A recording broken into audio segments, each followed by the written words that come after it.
Morning, everyone. Thank you for coming to my second DAC presentation. This is now a fine DAC tradition for a full 1/50th of a century, and I hope you'll find interesting the material that we're going to present, which is a Wall Street view of the industry.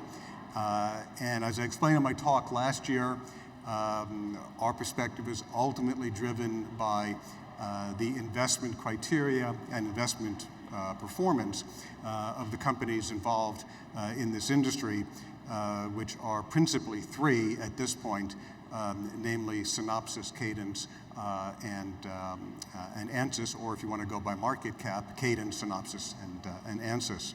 So this is the title of our piece, and here I would just want to share some overview of our thinking on technology generally.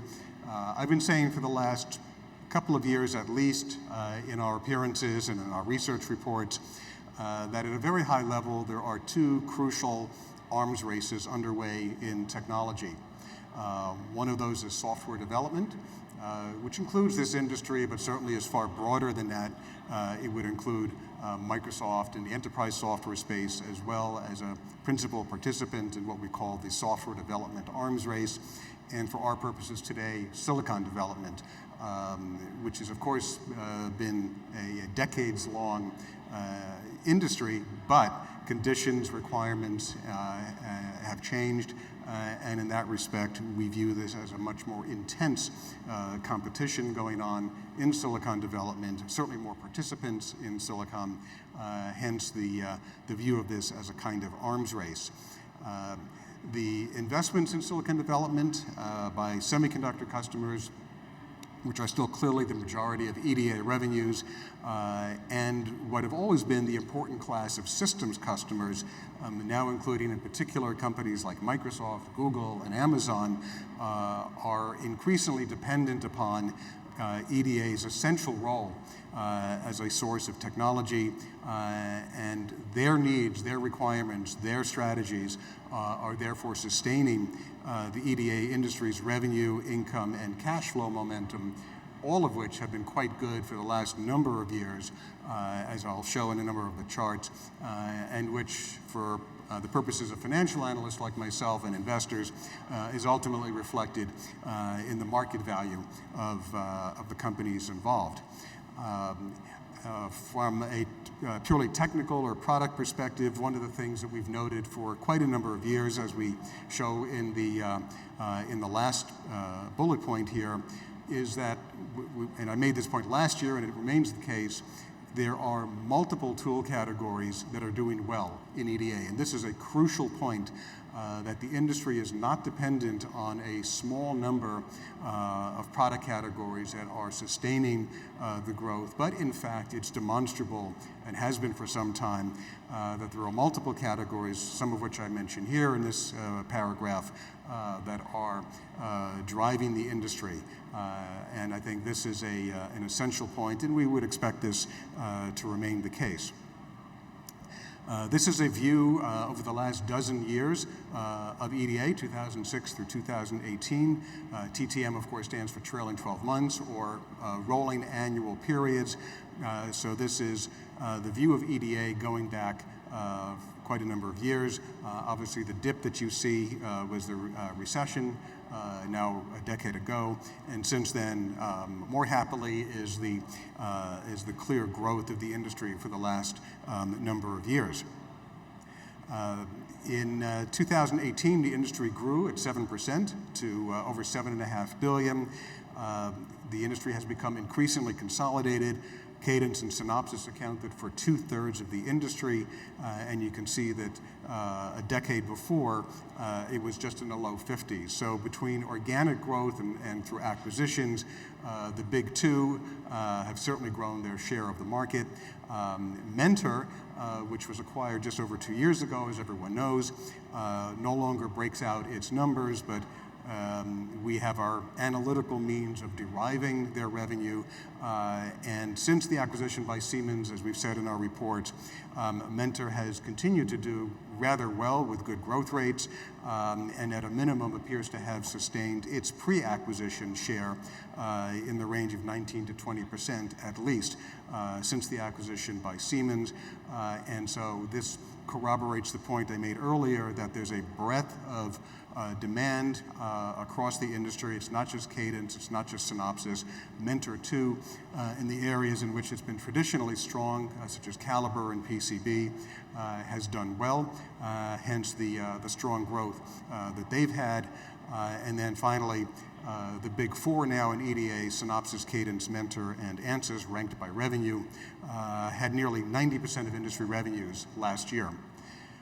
For 2019, our forecast is that the industry will grow, let's call it 5 to 6%, to approximately $8 billion. So this is obviously becoming an increasingly sizable industry with close to $8 billion of revenues this year. Again, for financial research purposes, we're very much focused on operating income and operating margins and cash flow, and both Cadence and Synopsis have certainly become increasingly profitable. For the purposes of DAC's attendees and the customers of EDA, that's an important point because it then allows the companies to reinvest back in R&D. And as you see, the R&D last year approached, just from Cadence and Synopsis alone, $2 billion, well over a third of their revenue, and we expect that their investments in R&D will combine to over $2 billion this year and remain well over a third of total revenue. So obviously, the imperative of competing successfully in EDA necessitates high degree of R&D, and that's certainly what Cadence and Synopsis are doing.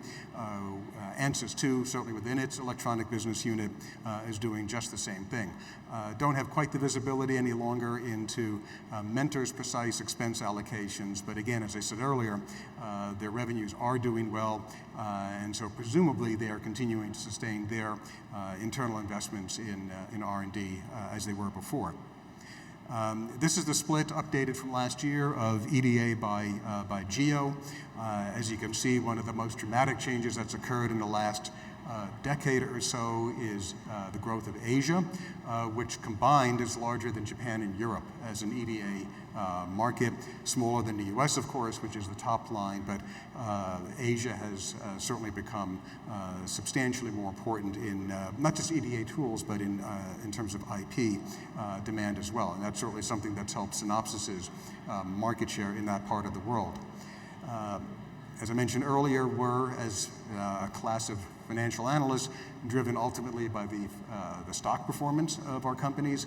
And here we can see that certainly Cadence and Synopsys' performance and prospects have been increasingly well recognized by Wall Street. As of last week, when this slide was created, the combined market value was $36 billion, or representing over 6 times their combined revenue, or estimated revenue for this year. Just a year ago, their combined market cap was $26 billion. So in the space of a year, a $10 billion increase in market cap. And even more dramatic is to compare it to 5 years ago, which really isn't that long ago, $10 billion.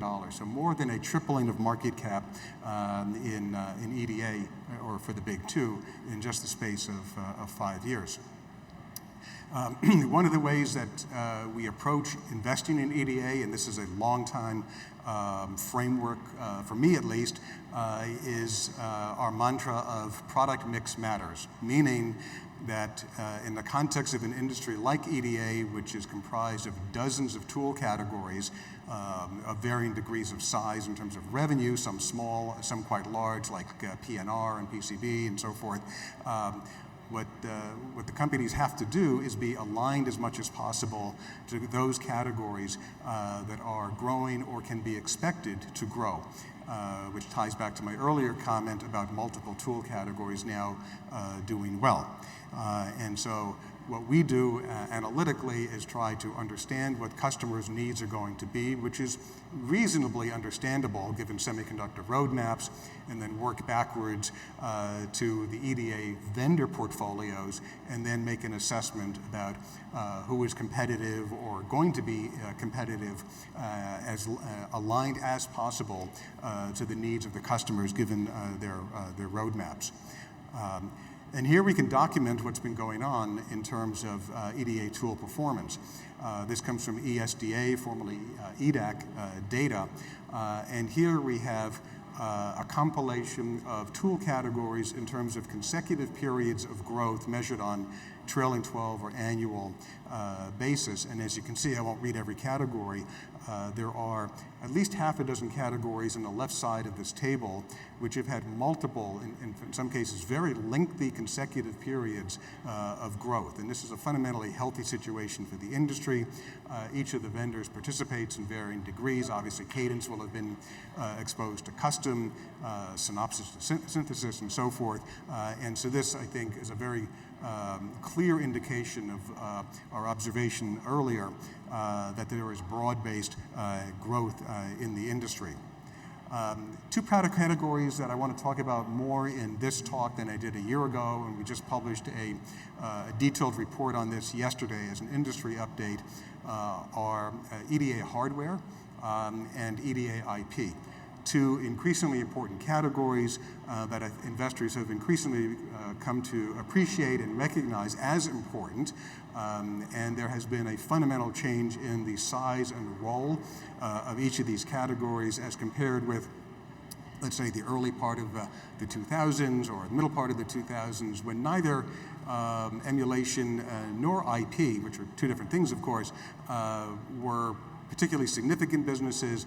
They were not positive parts of an investment case at the time that we would make for EDA, but all of that has changed in the last decade, where hardware-based verification, predominantly emulation plus prototyping have become increasingly important to the industry, not just among traditional semiconductor customers, but as well systems customers like Apple, for example, and this has therefore become an increasingly important part of the outlook for the EDA companies.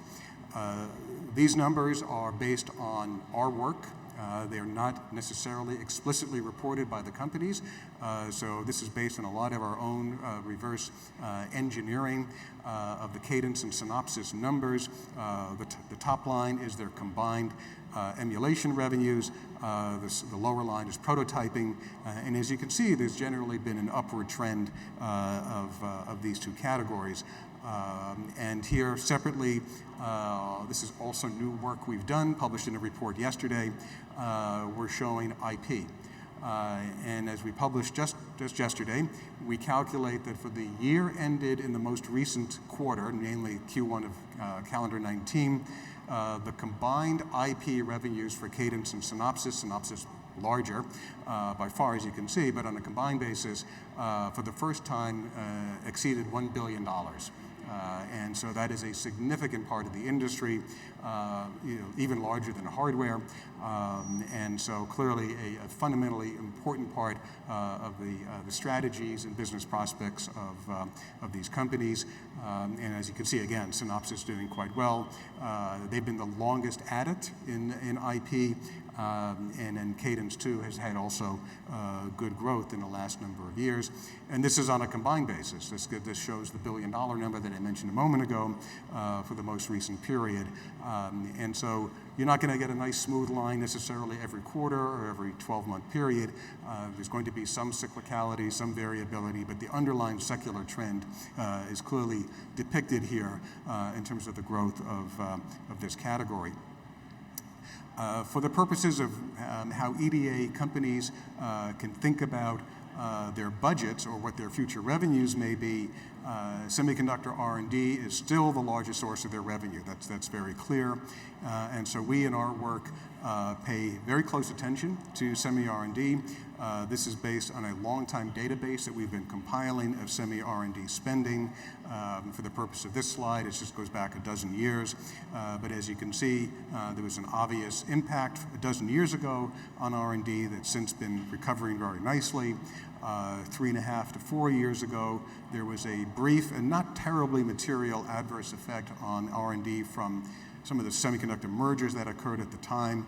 And at that time, even though there had been quite a bit of apprehension on the part of the EDA companies as to what semi-consolidation at that time might mean, it turned out to be, as we had presumed it would be the case, not as bad as they had feared. And in any case, since then, there's been this good recovery in R&D, particularly among the more than 24 companies represented in the blue line here, which is everybody but Intel. This is where the brief pressure occurred 4 years ago, and again has since recovered quite well. And then here, this is a plot of year-over-year growth of semi-R&D. So again, severe dip going back. And then since then, this is year-over-year growth, and as you can see, it's been holding pretty nicely in the mid-single digits, which would be sufficient to sustain the presumed mid-single digit growth that we have for core EDA. And again, this just says in a couple of bullet points what I just mentioned. And in the second paragraph, we show what the growth rates have been for certain individual companies in terms of their R&D spending. Companies like NVIDIA certainly stands out in terms of the growth of its R&D. On a combined basis, going back about 5 years, it's roughly 3 to 5%, again with some differences among the different vendors. And in a reiteration of a point I made a year ago, but I do think it's important to reiterate that we've calculated that Intel alone accounts for a high single digit of the commercial EDA industry in terms of what they spend with Cadence, Synopsis, Ansys, Mentor, and so forth. So obviously a very significant part of the EDA industry's revenue. In turn, they spend 3/4 of their commercial EDA budget with Synopsis. The rest is allocated to the other companies, and increasingly that will include Cadence. Here we see an updated version of a chart I showed a year ago. EDA as a percentage of semi-R&D. It's generally been tracking up and to the right. And so this suggests, in fact, that the semiconductor companies are becoming marginally more committed to or dependent upon spending on EDA, which is, for our purposes, a good thing. This is a better way of looking at it. Sorry, that should say through 2018, sorry.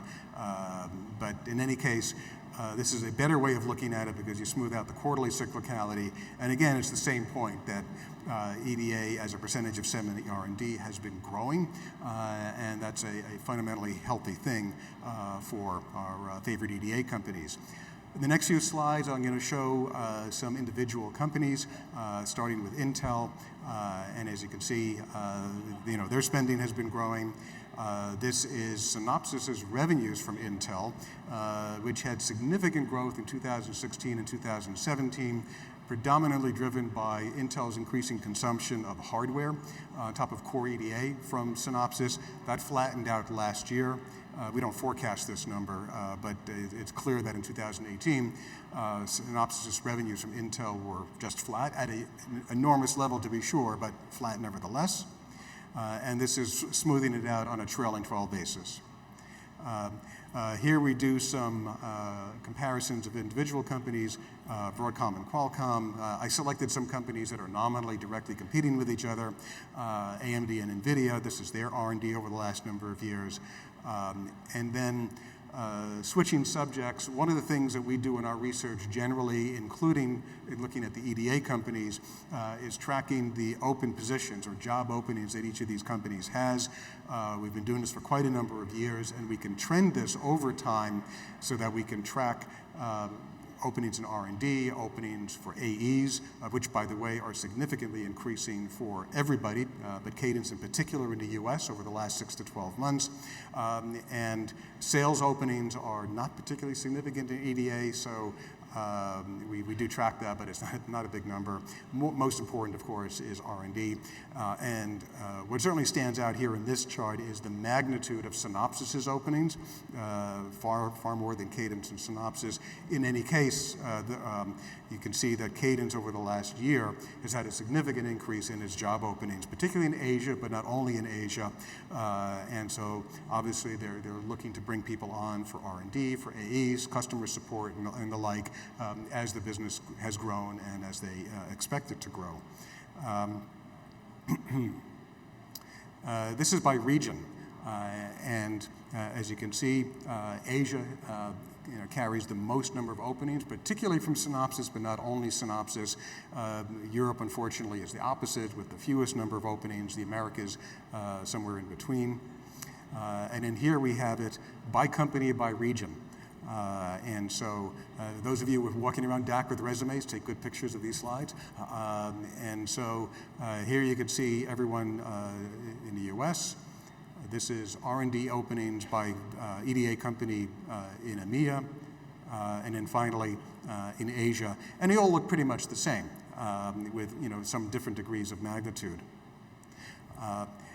Here is our expectation, a 15-year view of EDA. So going back to 2006 and out 2 years to 2021. And so this is our combined expectation for Cadence and Synopsis. The blue line, obviously, revenue. The red line, operating income, both increasing. And our numbers don't yet go out past 2021, but this is still a good view of what we think is going to happen in the industry for the next 2 years. Here is our view of R&D spending, which is obviously a crucial thing for the EDA companies to be committed to do.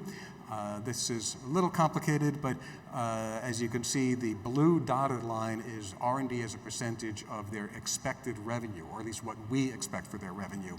And as you can see, it's largely sideways, which means that even as the companies grow their revenues, they are continuing to reinvest in and sustain R&D as a percentage of their revenues, which for the purposes of EDA customers, I think, is an essential consideration. The lower blue and green lines, that's just Cadence and Synopsis separately. Here is one of my favorites, which is book to bill. I'm a big fan of tracking bookings, which is the incoming value of business. Obviously, book to bill can vary considerably from quarter to quarter because you can have a large multi-year contract come in from Intel or whomever it might be. That will substantially grow your bookings, therefore your book to bill.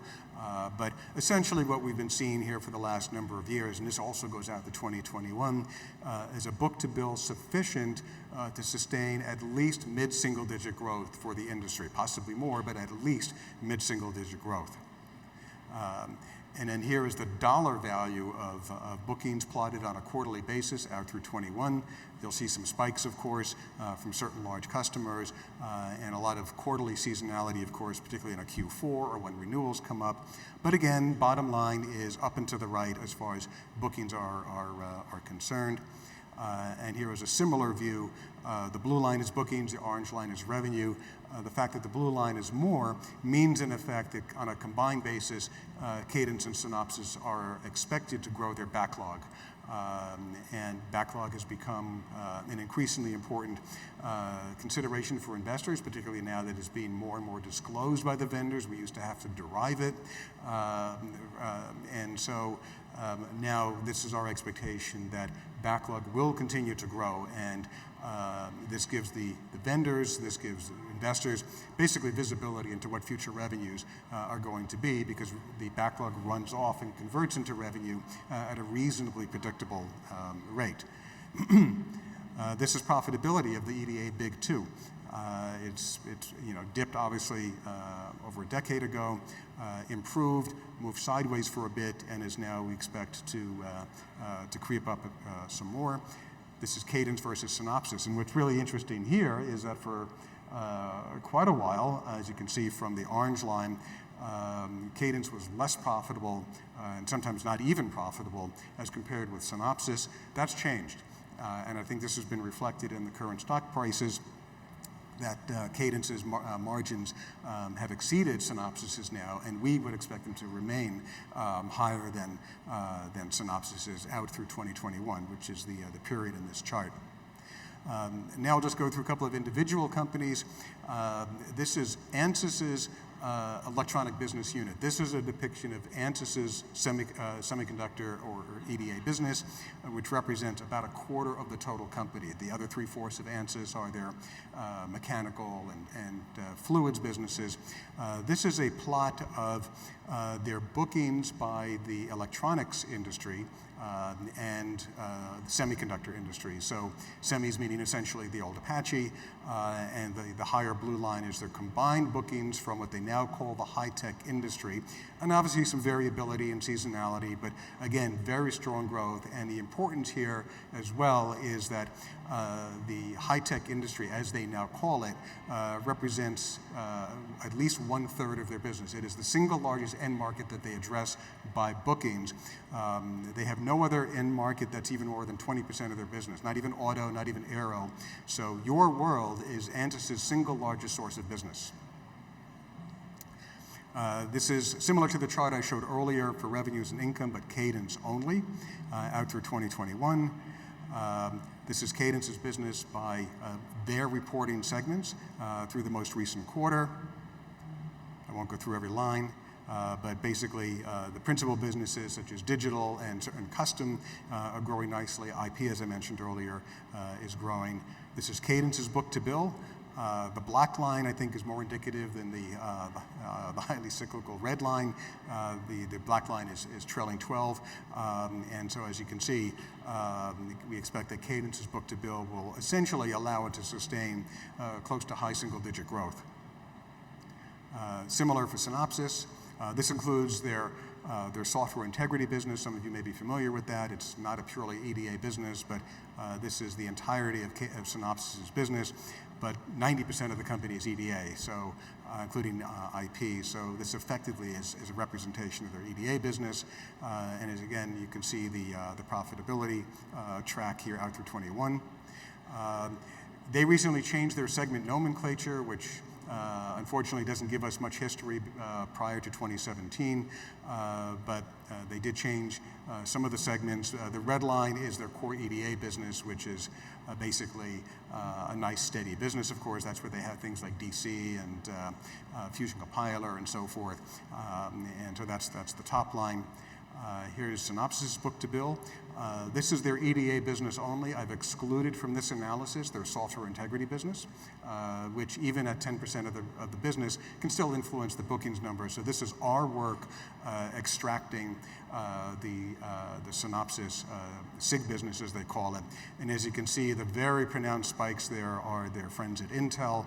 But similarly, we would expect them to have a roughly mid to high single-digit sustainable growth in core EDA, as represented by the black line here on the chart. So that is a quick view here. The main message essentially is EDA has been doing well. It's an increasingly consolidated set of vendors. Their role has become increasingly essential. It's always been important to what their customers do. It is quite obviously becoming even more essential among semiconductor customers, incrementally as well among systems customers. We happen to follow Microsoft as well, and we've spent a lot of time looking at Microsoft silicon development, which is a material thing that they're doing now. We've published that Microsoft has over 1,000 chip engineers spending well over $200 million a year on silicon development, custom AI processors, FPGAs, devices are going to HoloLens, chips are going to Xbox. So they have become an increasingly important customer for EDA, and I'm sure that there's probably some number of Cadence and Synopsis AEs parked in Redmond or Bellevue, but customers like that are an increasingly important part of the landscape. And so we have been recommending the stocks. I'm not here to talk about stock recommendations per se, but the fact is we've been recommending the Cadence and Synopsis shares for close to 8 years. We continue to do so. That's in print, so I'm free to say that. And therefore, we continue to be positive on the prospects for this industry, given the Cadence and Synopsis and Ansys and Mentor roadmaps, and what their customers need for them and need from them. And so with that, I'll conclude the presentation, and I'm happy to take some questions.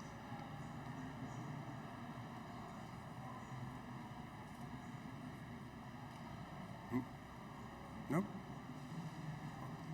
Okay, last call. Oh, right here. Well, there should be a mic, you know. Yeah. Okay. So, how do you feel about the impact from the trade war? Because the top two are Synopsis, Cadence. Now, number 3 EDA companies in Mentor is a subsidiary of a German company. I'm sorry, the impact from what? From the trade war between U.S. and China. Oh, the trade restrictions, that's your question? Okay. Well, Synopsis talked about this on their earnings call a couple of weeks ago, that as a result of well-known now U.S. trade restrictions, that they would be prohibited, so long as the restrictions are in place, from selling new software or providing services and support to the customer in question. And of course, those same restrictions would apply to other EDA vendors, other software vendors, other technology companies as well. So naturally, the question then becomes, what is the exposure of Synopsis and others to that particular customer? My answer has been that we know from industry data, which in this case is from ESDA, that China as a whole is about 6% of global EDA.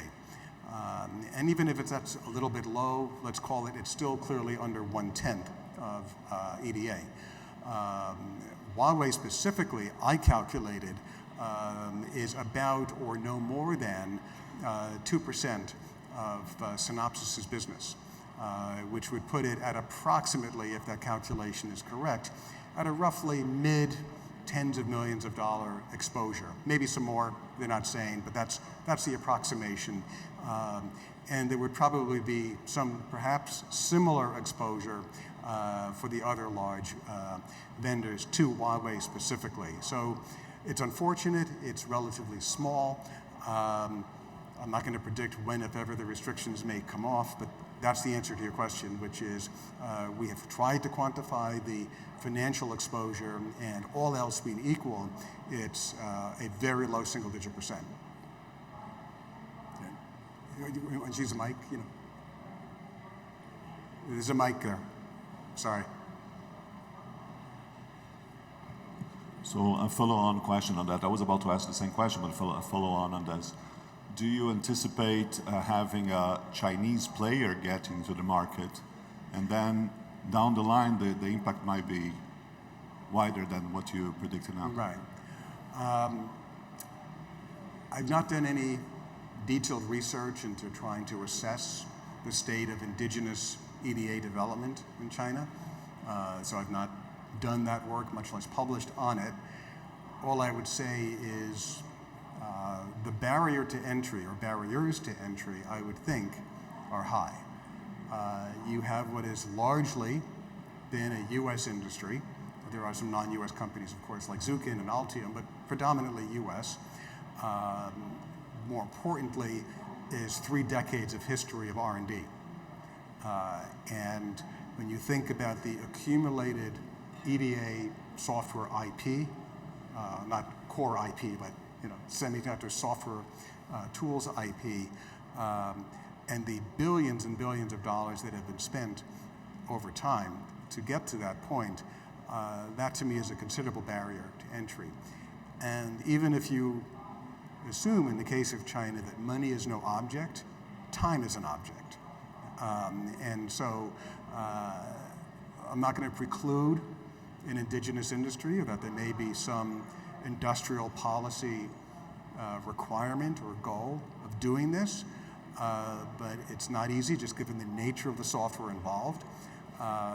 And you have multiple problems to solve, meaning you have so many different categories of EDA software. Which parts do they focus on? right? And so it's just an open question. I'm not anticipating what the answer is, but it would seem to me that you would want, if you have that kind of industrial policy, decide which parts of the flow, ecosystem, process, et cetera, that you want to be able to capture for yourself as a crucial source of your own indigenous IP. Is it synthesis? Is it simulation? Is it hardware? You know, any or all of those? I don't know. You know, I think the EDA companies can't certainly presume there'll be no competition, but I think the fact is it is a very hard thing to replicate, and particularly as the engineering requirements, which I don't need to tell anyone here, are becoming increasingly difficult. I just came from an ANSYS presentation on 7 nanometer, for example, and it's quite obvious what the increasingly difficult challenges are. And so, you know, the EDA companies are well aware of that. They're investing towards that. And even for them, it takes a very long time to prove out a new tool. Right? This is the question facing Cadence Clarity. It may be great, but it's going to take time because that's just the nature of EDA tool adoption. Right? So I don't want to be dismissive of it or assume it's not going to be so bad. It's just, I think there are a lot of conditions that have to be met for there to be a substantive impact. And in any case, in the meantime, there's the other 94% of the world.